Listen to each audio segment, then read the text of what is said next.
நம்ம சேனலை சப்ஸ்கிரைப் பண்ணாதவங்க சப்ஸ்கிரைப் பண்ணுங்கள். கூடவே பெல் ஐக்கானை கிளிக் பண்ணிங்கன்னா நாங்கள் அப்லோட் பண்ணுற வீடியோவை நீங்கள் உடனுக்குடன் பார்க்கலாம். Hello friends, welcome to பிபிள்ஸ். நான் எனக்கு செய்ய போகிறது இறால் ஃப்ரைட் ரைஸ். இது வந்து ரொம்ப சுலபமாக பண்ணலாம்.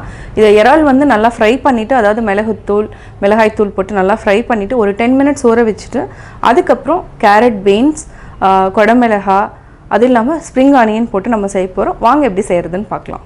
இறால் ஃப்ரைட் ரைஸுக்கு தேவையான பொருட்கள் என்னென்னா, ஒரு கைப்பிடி கேரட், ஒரு கைப்பிடி பீன்ஸ், 2 பச்சை மிளகாய். இது ஆப்ஷனல் தான், இல்லைனா தேவையில்லை.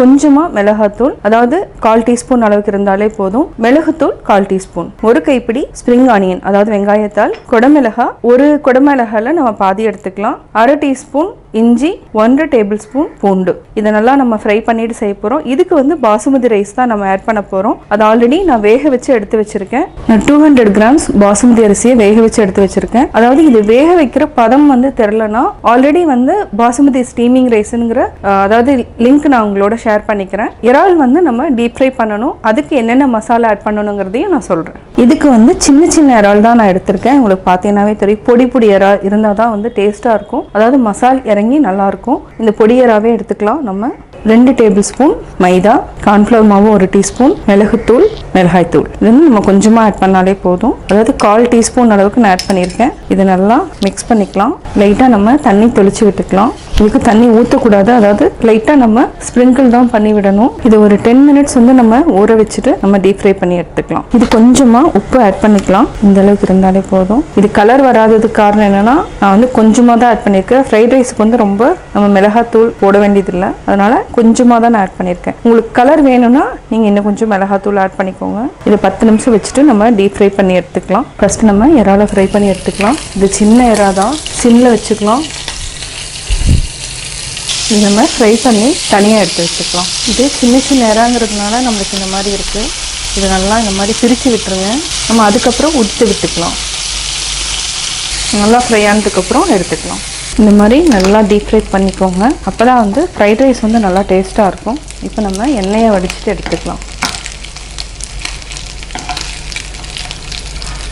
இந்த மாதிரி இருக்கும், எடுத்து வச்சுக்கலாம். நம்ம ஃப்ரை பண்ணதை ஒரு பேன் வச்சுட்டேன். அதாவது இறால் வந்து பொரிச்ச எண்ணெயே வந்து 1 டேபிள் ஸ்பூன் அளவுக்கு இருக்குது. அதையும் நான் ஆட் பண்ணிவிட்டு, இன்னொரு டேபிள் ஸ்பூன் வந்து நான் ஆட் பண்ணுறேன் ரீஃபைண்ட் ஆயில். ஃபஸ்ட்டு இஞ்சி, பூண்டு, இது வந்து நல்லா ஃப்ரை பண்ணிக்கலாம். இந்த இறால் ஃப்ரைட் ரைஸுக்கு வந்து அதாவது குட்டி நீங்கள் வந்து இறால் வாங்கினீங்கன்னா தான் டேஸ்ட்டாக இருக்கும். அதாவது இந்த மாதிரி மசாலாலாம் வந்து நல்லா இறங்கியிருக்கும். அதே மாதிரி சாப்பிட்றதுக்கும் ரொம்ப நல்லாயிருக்கும். இது ரொம்ப பொடியராக தான். இது மாதிரி வாங்கினோன்னா நம்ம ஃப்ரைட் ரைஸ் மாதிரி பண்ணோன்னா டேஸ்ட்டும் நல்லாயிருக்கும். இப்போ நான் செஞ்சிட்ருக்கிற சேனல் நேம் வந்து பெபிள்ஸ் தமிழ். இது இல்லாமல் நான் கோபி சுதாங்கிற ஒரு தனி சேனல் ஆரம்பிச்சிருக்கேன். நீங்கள் வந்து ஒன்லி ரெசிபிஸ் மட்டும் பார்க்கணுன்னா நீங்கள் அந்த சேனல் சப்ஸ்கிரைப் பண்ணிவிட்டு பெல் ஐக்கானை கிளிக் பண்ணிவிட்டு நான் வந்து அப்லோட் பண்ணுற எல்லா வீடியோவையும் நீங்கள் பார்க்கலாம். பச்சை மிளகாய் ஆப்ஷன் தான். கேரட், பீன்ஸ், இதையும் நல்லா ஃப்ரை பண்ணிக்கலாம். அதாவது ஃபுல்லாக வந்து ஃப்ரை பண்ணணும்னு இல்லை, ஓரளவுக்கு பாதி அளவுக்கு வெந்தாலே போதும். இதுக்கு நம்ம தேவையான அளவு கொஞ்சமாக உப்பு சேர்த்துக்கலாம். அதாவது காய்கறிகளுக்கு அளவுக்கு மட்டும் சேர்த்துக்கலாம்.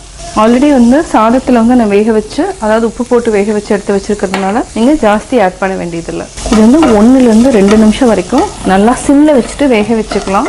அதாவது முழுசாக வேக வேண்டாம், பாதி வெந்தாலே போதும். நல்லா ஃப்ரை ஆயிடுச்சு, 1 நிமிஷம் ஆயிடுச்சு. அடுத்து நம்ம கொடமிளகாயும் ஸ்ப்ரிங் ஆனியன், இது வந்து ஒரு 30 செகண்ட் விட்டாலே போதும், ரொம்ப நேரம் தேவை இருக்காது. ஒரு சிலருக்கு வந்து எக்கு பிடிக்கணும், நீங்கள் எக்கும் ஆட் பண்ணிக்கலாம். நான் வந்து இறால் மட்டும்தான் ஆட் பண்ணுறேன். இப்போ நம்ம ஆல்ரெடி ஃப்ரை பண்ணி வச்சுருக்கிற இறாவையும் நம்ம மிக்ஸ் பண்ணிக்கலாம். இந்த மாதிரி இருக்கும். இதையும் நல்லா மிக்ஸ் பண்ணி விடுங்க. இதே வந்து பெரிய இறாவாக இருந்ததுன்னா, அதாவது மசாலா இறங்காது, டேஸ்ட்டாகவும் இருக்காது. குட்டி இறாவாக இருந்தால் தான் இந்த ஃப்ரைட் ரைஸுக்கு வந்து ரொம்ப நல்லாயிருக்கும். இப்போ நம்ம வேக வச்சுருக்கிற சாதத்தையும் நம்ம ஆட் பண்ணிக்கலாம். இதே நல்லா மிக்ஸ் பண்ணிகிட்டே வாங்க. மீதி இருக்கிற எல்லா சாதத்தையுமே, அதாவது 200 கிராம்ஸ் ரைஸு, இதுக்கு 1/4 கிலோ அளவுக்கு நான் இறா ஆட் பண்ணியிருக்கிறேன். இதுக்கு வந்து பெப்பர் வந்து கொஞ்சமாக இருக்கிறதையும் நம்ம இதையும் ஆட் பண்ணிக்கலாம். இது நல்லா மிக்ஸ் பண்ணி விடுங்க. இப்போ இறால் ஃப்ரைட் ரைஸ் ரெடி ஆயாச்சு. லைட்டாக நம்ம சூடு பண்ணிவிட்டு ஆஃப் பண்ணிக்கலாம். இது பார்த்தீங்கன்னா எண்ணெய் வந்து ஜாஸ்தி இருக்காது. அதே மாதிரி நம்ம வந்து அஜினோமோட்டோ அது ஆட் பண்ணவே மாட்டோம். மேக்ஸிமம் வந்து அஜினோமோட்டோ, அதாவது கெமிக்கல்ஸ் எதுவும் ஆட் பண்ணாமல் நம்ம இதை சிம்பிளாக செய்யலாம். அதாவது சிம்மில் வச்சுட்டிங்கன்னா காய்கறிகள் எதுவுமே தீஞ்சு போகாது. ரொம்ப சுலபமாகவும் நம்ம செய்யலாம். இது வந்து குழந்தைகள் எல்லாத்துக்குமே ரொம்ப பிடிக்கக்கூடிய ஒரு சாதம். இது லஞ்சுக்கும் நீங்கள் கொடுத்து விடலாம். இப்போ இப்போ நம்ம ஆஃப் பண்ணிக்கலாம். இறால் ஃப்ரைட் ரைஸ் ரெடி ஆயாச்சு. வேறு பாத்திரத்தில் மாற்றிக்கலாம். சுவையான இறால் ஃப்ரைட் ரைஸ் ரெடி. இன்னைக்கு செய்ய போகிறது இறால் வறுவல், அதாவது கேரளா ஸ்டைலில். இறால் எடுத்துகிட்டு நம்ம நல்லா மிளகாத்தூள், மஞ்சத்தூள், மல்லித்தூள் எல்லாத்தையுமே நல்லா மிக்ஸ் பண்ணி வச்சுட்டு அதுக்கப்புறம் பூண்டு போட்டு தாளிச்சிட்டு, இதுக்கு என்னென்னா தேங்காய் எண்ணெய் தான் ஸ்பெஷல். வாங்க எப்படி செய்கிறதுன்னு பார்க்கலாம். நான் இன்றைக்கி செய்ய போகிறது இறால் வறுவல், அதாவது கேரளா ஸ்டைலில் செய்ய போகிறேன். தேவையான பொருட்கள் 250 கிராம் நம்ம இறால் எடுத்துக்கலாம். 8 பல் பூண்டு, சோம்பு, தேங்காய் எண்ணெய், மிளகுத்தூள், மஞ்சள் தூள், காஷ்மீரி மிளகாத்தூள், கருவேப்பிலை, உப்பு. இப்போ எப்படி செய்கிறதுன்னு பார்க்கலாம். ஃபஸ்ட்டு நம்ம ஒரு பிளேட்டில் இறால் தனியாக நம்ம எடுத்துகிட்டு இதை நம்ம ஒரு 15 மினிட்ஸ் நல்லா ஊற வைக்கணும். மஞ்சள் தூள் ஆட் பண்ணிக்கலாம், ஒரு 1/4 டேபிள் ஸ்பூன். அப்புறம் மிளகாத்தூள், காஷ்மீரி மிளகாத்தூள். இது காரம் ரொம்ப இருக்காது. இதையும் நம்ம 2 டேபிள் ஸ்பூன் ஆட் பண்ணிக்கலாம். தேவையான அளவு உப்பு ஆட் பண்ணிவிட்டு நல்லா புரட்டி விட்டுக்கலாம். இது கூட நம்ம லைட்டாக ஒரு 1/2 டேபிள் ஸ்பூன் எண்ணெய் ஊற்றுறதுனால ஊற்றிக்கலாம். இதை நல்லா லைட்டாக நான் தண்ணி மட்டும் தொட்டிருக்கேன். நல்லா புரட்டி வச்சாச்சு. இது ஒரு 15 மினிட்ஸ் நல்லா ஊறட்டும்.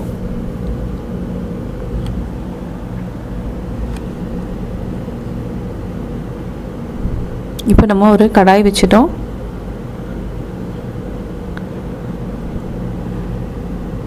தேங்காய் எண்ணெய் ஊற்றிக்கலாம். 3 டேபிள் ஸ்பூன் வரும். இப்போ நம்ம ஃபஸ்ட்டு இதுக்கு நம்ம கேரளா ஸ்டைலில் கடுகெல்லாம் யூஸ் பண்ண மாட்டோம். எண்ணெய் நல்லா காஞ்சிட்ருக்கு. பூண்டு ஆட் பண்ணிக்கலாம்.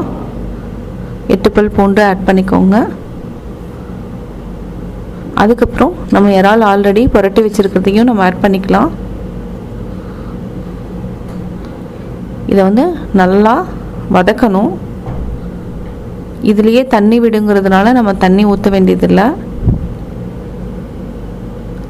இப்போ ஹை ஃப்ளேமில் இருக்குது. நல்லா வதங்கட்டும். கருவேப்பிலை போட்டுக்கலாம். வாசம் நல்லா இருக்கும் கருவேப்பிலை போட்டோன்னா, அதனால் கருவேப்பிலையும் நான் ஆட் பண்ணியிருக்கேன். கருவேப்பிலை ஸ்மெல்லுக்கு டேஸ்ட்டும் சூப்பராக இருக்கும்.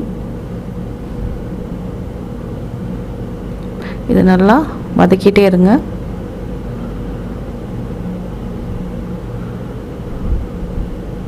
இறால்லையே தண்ணி விடுங்கிறதுனால நான் தண்ணி ஊற்றலை.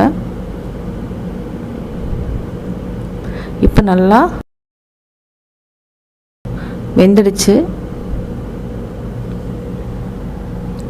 இப்போ நம்ம மிளகுத்தூள், இது என்னென்னா நம்ம நல்லா கொட்டி வச்ச மிளகுத்தூள் தான் போடுறோம்.